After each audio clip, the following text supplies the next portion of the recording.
Ada kalanya telinga itu bosan mendengarkan nasihat, muak, jemu, letih. Ada kalanya akal itu tidak lagi bisa diajak untuk berpikir, susah, payah, karena sudah terlalu penuh dengan berbagai macam maklumat, informasi, penderitaan dan kesusahan. Tapi Allah memberikan jalan lain untuk supaya nasihat itu sampai ke dalam hati melalui kisah. Maka kata Allah kepada Nabi Muhammad sallallahu alaihi wasallam, faqsusil qasasa, ceritakanlah kisah-kisah itu, la'allahum yatafakkarun, biarkan mereka berfikir, biarkan mereka merenung sejenak. Selama jantung masih berdetak, selama darah masih mengalir, mereka masih hidup, hati mereka masih bisa diajak untuk berkompromi. Mungkin kalau dinasihati tidak lagi masuk, tersumbat sudah telinga. Mungkin kalau diajak berdiskusi sudah tidak mempan, saking penat dan lelahnya penderitaan. Tapi kisah-kisah masih menyentuh ke dalam hati sanubari manusia, karena nafas masih berhembus, hayat masih berada di kandung badan. Bagi yang lama tidak juga dikaruniai anak, bacalah kisah Ibrahim alaihissalam yang tidak pernah muak dan bosan berdoa, Rabbi habli minas salihin, berilah aku anak yang saleh. Bukan setahun, bukan 2 tahun, 86 tahun lamanya menikah dengan Sarah, tidak juga dikaruniai anak. Menikah dengan Hajar, anak tidak juga datang. Mereka mengatakan istrinya mandul, mereka katakan tangan mungkin punya anak, karena tulang sudah rapuh, kepala sudah diselimuti uban, mustahil punya anak. Tapi Allah ingin menunjukkan kuasanya. Pagi, petang, siang dan malam dia berdoa, Rabbi habli minas salihin. Akhirnya Allah berikan anak. Bukan cuma istrinya yang muda itu yang melahirkan anak, istri yang dikatakan semua orang mengatakan takkan mungkin punya anak, mustahil punya anak. 13 tahun setelah kelahiran Ismail, Sarah mengandung, lahirlah Ishak. Ketika itu umur Nabi Ibrahim 99 tahun. Allah ingin menunjukkan kuasanya. Innama amruhu idza arada syai'an ayyaqula lahu kun fayakun. Setan berbisik, mengapa dia yang pacaran, dia yang berzina, sekali berhubungan kelamin langsung punya anak? Mengapa dia yang melakukan hubungan tidak halal, tidak ada akad, tidak ada saksi, tidak ada mahar, tidak ada izin orang tua, mengapa begitu mudah? Memang itulah kerja setan. Alladzi waswisu fi sudurin nas la'atiyannahum min baini aydihim. Aku akan datang dari depan, wa min khalfihim, dari belakang, wa an aymanihim, dari kanan, wa an syama'ilihim, dari kiri. Memang begitulah kerja-kerja setan dari bentuk jin. Syayatinul jinni wal insi.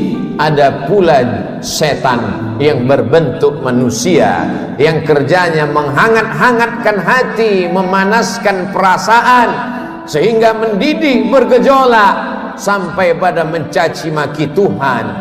Beristighfarlah, minta ampun kepada Allah. Bacalah kisah-kisah mereka, bagaimana susahnya Nabi Zakaria berdoa kepada Allah, Rabbi habli min ladunka dzurriyyatan thayyibah, berilah aku keturunan yang baik-baik ya Allah. Allah berikan keturunan yang baik. Anak itu bernama Yahya, seorang perempuan lama tidak punya anak, namanya Hannah. Dia berdoa kepada Allah, Rabbi ya Allah, inni aku nazartu, bernazar, laka ma fi batni muharrara, kalau aku punya anak, kalau aku bisa mengandung, anakku ini akan kujadikan muharrara khalisan li khidmati Baitul Maqdis. Dia tidak akan menjadi petani, dia tidak kusuruh bercocok tanam, dia tidak akan mencari ikan di tengah laut menjadi nelayan, dia tidak akan menjadi pegawai kerajaan. Dia hanya akan aku jadikan muharrara, menjadi pelayan Baitul Maqdis. Hidupnya hanya akan menjadi pelayan rumahmu ya Allah. Dia tidak ada kerja lain. Kuwakafkan anakku ini untukmu ya Allah. Fataqabbalaha rabbuha. Allah kabulkan doanya biqabulin hasanin wa ambataha nabatan hasana. Anak itu tumbuh dengan pertumbuhan yang baik. Wa inni sammaituha Maryam. Anak itu aku beri nama Maryam. Wa inni u'idzuha bika wa dzurriyyataha. Aku minta perlindungan kepada engkau, bukan hanya kepada dia, wa dzurriyyataha, tapi sampai kepada anak cucunya, minasyaitonir rajim, supaya jangan sampai dia diganggu, digoda oleh setan yang terkutuk. Begitulah mereka orang-orang yang soleh. Ibrahim, Zakaria, Hannah, suaminya Imran, satu surat khusus untuk mereka. Nama suaminya Imran, nama istrinya Hannah. Hannah melahirkan anak Maryam, Maryam melahirkan anak Isa. Mereka orang yang dekat dengan Allah, tapi tetap diuji oleh Allah. Mereka orang yang dipilih Allah, tapi hidup mereka juga penuh dengan penderitaan dan kesusahan. Lalu siapa kita yang baru sekali dua menempelkan kening ke lantai, bermunajat kepada Allah, merasa hidup mesti senang, hidup mesti tenang, hidup mesti kenyang, padahal kita tak layak untuk menenteng sandal alas tapak kaki mereka. Kita bukan apa-apa dan kita bukan siapa-siapa. Bagi yang hidupnya selama ini berada di istana yang megah dan cantik, penuh dengan emas berlian permata harum semerbak, tiba-tiba tercampak dan terbuang, bacalah kisah Musa alaihissalam. Dibesarkan di istana Fir'aun, lengkap dengan pelayan, makanan pakaian terjaga bersih rapi, penuh dengan dayang-dayang, sampai akhirnya dia melihat ada dua orang yang sedang berkelahi. Fawakazahu Musa, Musa melerai, jangan kalian bergaduh, jangan berkelahi. Tapi kedua orang ini tidak juga menghentikan perkelahiannya. Fawakazahu Musa, Musa meninju dan memukulnya. Orang yang dipukul itu mati, dan kebetulan yang mati itu adalah masyarakat kelas atas, masyarakat keluarga Fir'aun. Musa takut, dia pergi bernaung di bawah kayu yang rindang sambil berpikir meninggalkan istana Fir'aun yang megah, gagah, perkasa. Ketika Nabi Muhammad SAW Isra Mi'raj, Nabi melihat dari Burak turun ke bawah. Dia lihat ada pohon yang rindang di tengah gurun pasir. Nabi bertanya kepada Jibril alaihissalam, pohon apa itu Jibril? Jibril menjawab, itulah pohon tempat bernaungnya Musa alaihissalam ketika dia terusir dari istana Fir'aun. Ayah tidak ada, ibu tidak ada, istri tidak punya, anak apalagi, sebatang kara, terbuang jauh dari istana. Satu-satunya berpegang teguh hanya kepada Allah. Orang yang bersama dengan Allah hatinya menjadi ramai walaupun dia di tengah kesunyian. Orang bersama dengan Allah dia bahagia walaupun dia dalam kesusahan dan penderitaan. Orang yang bersama dengan Allah tak pernah putus asa. Bersama dengan harta akan binasa, bersama dengan kemegahan, kemuliaan, jabatan akan berakhir. Bersama dengan dia, siapa dia? Al-Hayyu Maha Hidup. Bersama dengan dia, siapa dia? La ta'khudhuhu sinatun wala naum. Dia yang tak mengantuk dan tidak tidur. Ternyata itu hanya skenario Allah. Allah ingin melepaskan Musa dari kungkungan harta benda, dari cengkraman kekuasaan Fir'aun terlaknat. Allah ingin mempertemukan Musa dengan guru yang bijaksana, Syuaib namanya. Dari kejauhan Musa melihat orang ramai. Ternyata mereka ngantri untuk mengambil air di sebuah sumur tua yang pintunya tertutup batu yang besar. Tidak sanggup mereka menggeser batu itu, walaupun mereka berkumpul beramai-ramai. Musa dengan kekuatan yang dititipkan Allah menggeser batu itu. Dengan mudahnya tutup sumur terbuka. Nabi Musa melihat ada perempuan yang jauh di barisan belakang. Dia panggil perempuan itu untuk mengambil air. Ternyata perempuan itu membalas budi Musa. Dia mengajak Musa untuk berjumpa dengan ayahnya, karena ayahnya lama mencari pengembala kambing. Apa kata si anak? Inna khaira man ista'jartal qawiyul amin. Kalau kau ingin mencari pengembala kambing ayah, selama ini kau susah mencari anak muda, pilihlah anak muda ini. Dia orangnya jujur dan amanah. Dari mana kau tahu dia jujur? Ketika dalam perjalanan tadi aku di depan, dia di belakang. Angin bertiup kencang, pakaian lekuk tubuh terlihat. Dia suruh aku ke belakang, dia ke depan, karena dia tidak ingin melihat yang dilarang Allah. Dari mana kau tahu dia kuat? 30 orang laki-laki ingin menggeser batu besar dari pintu sumur yang menutup. Tak sanggup mereka sampai dia datang. Akhirnya Musa dinikahkan dengan anak Syuaib dengan mahar samania hijaj, 8 musim, 8 tahun lamanya mengembalakan kambing. Musa ulul azmi, banyak manusia tapi tak banyak yang dipilih menjadi nabi. Banyak nabi tapi tak banyak yang dipilih menjadi rasul. Banyak rasul tapi tak banyak yang dipilih menjadi ulul azmi. Musa salah satu ulul azmi. Musa yang diajak Allah untuk berbicara. Wa kallamallahu Musa taklima. Tapi sungguh pun begitu, pernah juga dia merasa terasing, kesunyian, kesepian, tercampak, terjatuh dari istana yang megah. Lalu siapa kita? Kita sedang diajak Allah untuk membanding-bandingkan diri dengan orang-orang yang soleh, yang hebat itu.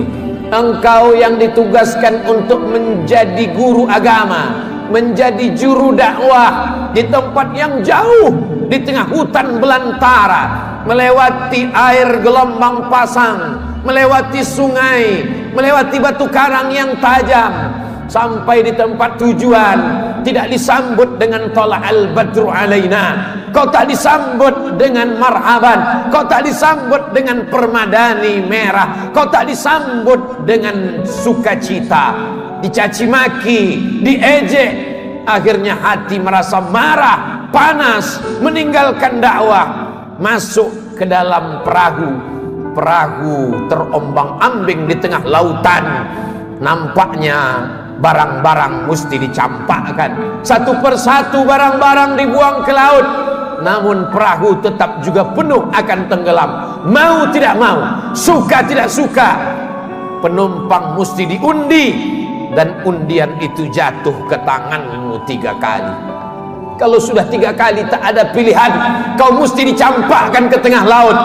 Mulut ikan nun sudah siap menganga menelan, berada dalam 3 kegelapan. Gelap malam, gelap lautan, gelap perut ikan. Ada kalanya kita merasakan kegelapan, hutang keliling pinggang, satu pun tak ada yang suka. Kawan menjadi lawan, keluarga menjadi musuh.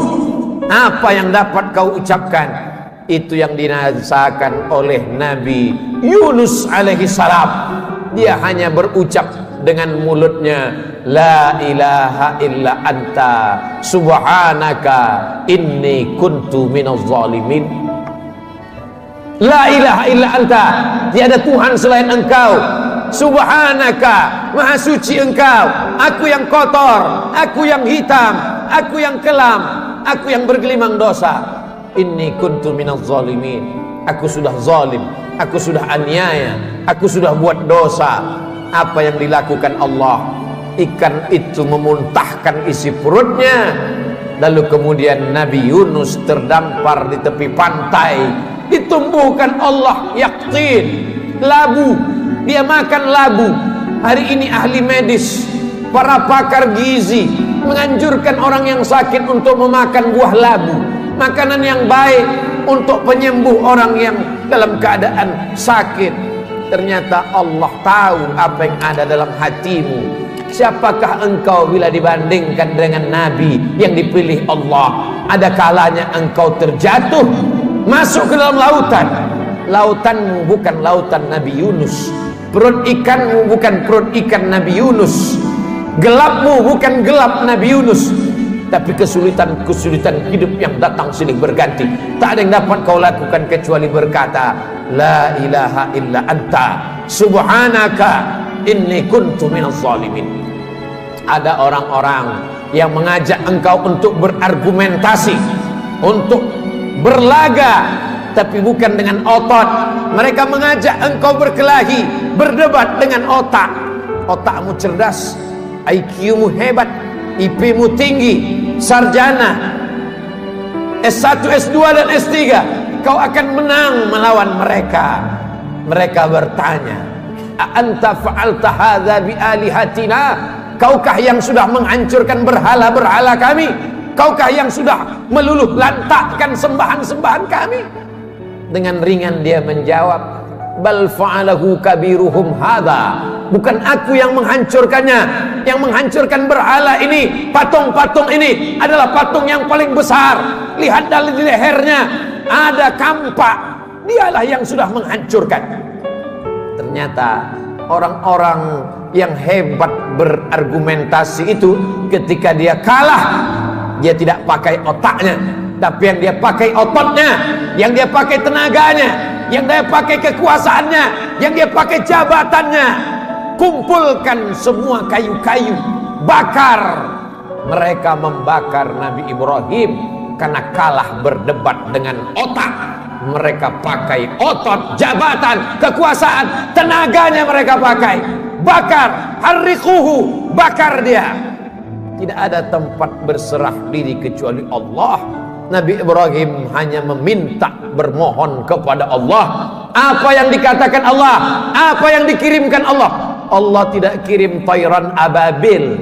Allah hanya berkata, ya nar, wahai api, kuni bardan, sejuklah, wasalaman, selamatlah ala Ibrahim.